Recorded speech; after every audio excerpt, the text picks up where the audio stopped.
पहाड़ है जिसको अल्लाह ताला ने आप सरकार सल्लल्लाहु अलैहि वसल्लम ने इस पहाड़ की तरफ इशारा करके फरमाया कि अगर मैं चाहूँ तो इसे सोने का बना दूँ। और यही वो पहाड़ है जो सोने का पहाड़ कहला जाता है सऊदी अरब के अंदर, जो आपने सुना है यही और जब आप सरकार सल्लल्लाहु अलैहि वसल्लम ने इस जालिम ने जंग में पत्थर मारा तो 2 दंदान मुबारक शहीद हो गए। और कुछ उलमा किराम लिखते हैं कि मुँह से खून मुबारक निकला।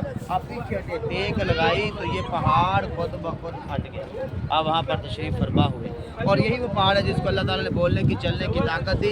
जब सब शोधा को उठाकर जन्नतुल बकी ले जाने लगे तो ये पहाड़ पीछे हिलने लग गया। अल्लाह के नबी ने पीछे मुड़कर देखा है, ओह ये क्या माजरा है, आपको नहीं पता कि आपके ऊपर एक नबी, एक सदीक, एक शहीद मौजूद हैं। तो अल्लाह ताला ने इसे बोलने की ताकत दी कि या रसूल अल्लाह, या तो अपने शोधा को, अपने चचा को मेरे दामन में मदफन करो या मुझे भी साथ जन्नतुल बकी ले जाओ। अल्लाह के नबी ने फरमाया कि आहोद, मैं अपने चचा को, अपने शोधा को तेरे दामन में मदफन करता हूँ और ऐलान करता हूँ कि हरम तेरे पास खुद चल कर आएगा। हरम की तोसीह हो रही है, हरम को बढ़ाया जा रहा है। ये आने वाली सदी में, आने वाली सदियों में ये 2-3 किलोमीटर की दूरी ख़त्म हो जाए। कम्बल मार्केट, बंगाली मार्केट सब गिरा दिया जाए। ये जबल रुमात की पहाड़ी है।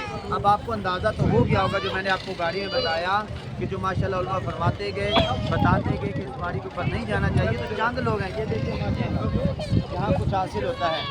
ये जबल रुमात, जबल रुमा है, तीनों वाली पहाड़ी। अल्लाह के नबी ने हज़रत अब्दुल्ला बिन जुबैर रज़ी अल्लाह तआला को ये कमान दे दी कि आप 50 सहाबा को लेकर इस पहाड़ी के ऊपर खड़े हो जाएं।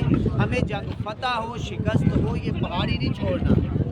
चाहे ऊपर से झील का पे आकर आपका गोश्त नोचने लग जाए, लेकिन ये पहाड़ी नहीं छोड़ना। 40 सहाबा इकराम का 10 सहाबा इकराम के साथ इख्तिलाफ हो गया कि हमें फतह में नहीं, शिकस्त में कहा गया था। अभी तो हम फतह कर चुके हैं, जीत चुके हैं।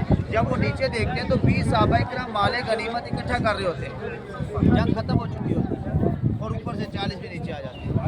जब 40 नीचे आते हैं तो फिर खालिद बिन वलीद रज़ी अल्लाह तआला अन्हु, उन्होंने इस्लाम कबूल नहीं किया था। बहुत बड़े सपा सलार थे।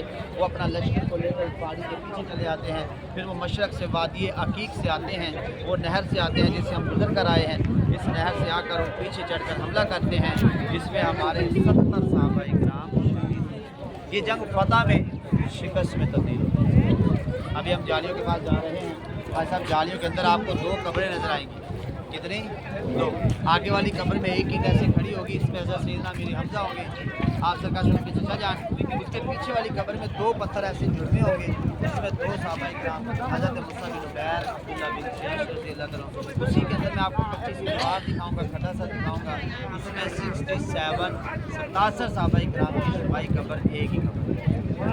अव्वल तो आखिर दुरूद पढ़ेंगे, एक दफ़ा सूरह फातिहा 3 दफ़ा कुल शरीफ पढ़कर रिसाले सवाब करेंगे, अपने प्यारों के लिए भी सलाम पेश करेंगे। ऐसा बन आप सरकार सल्लम हर बुध को यहाँ आते, इतना रोते कि दाढ़ी मुबारक में भीग जाती। और सुन्नत वाला दिन है बुध का, वरना यौमल सब हफ्ते के रोज़ आप सरकार सल्लल्लाहु अलैहि वसल्लम हज़रत कुबा जाते, वहाँ पर नमाज़ पढ़ते और यहाँ वाले बुध वाले दिन आते। और यहाँ पर आप सरकार फरमाते हैं कि अगर रोना न आए तो रोने जैसा मुँह बना लो, हो सकता है कि हमारी बख्शिश का नजरिया बन जाए। ये वो मकाम है कि जहाँ पर अर्ज़ियाँ आती हैं, दरख्वास्तें आती हैं, दुआएँ आती हैं, बग़ैर कबूलियत के यहाँ से कोई अर्ज़ी भी नहीं उठाई जाती। आइए सब सलाम पेश करेंगे, दुआ करेंगे, फिर इंशाअल्लाह अगर कोई इज्तिमाई दुआ करवाना चाहता है तो दुआ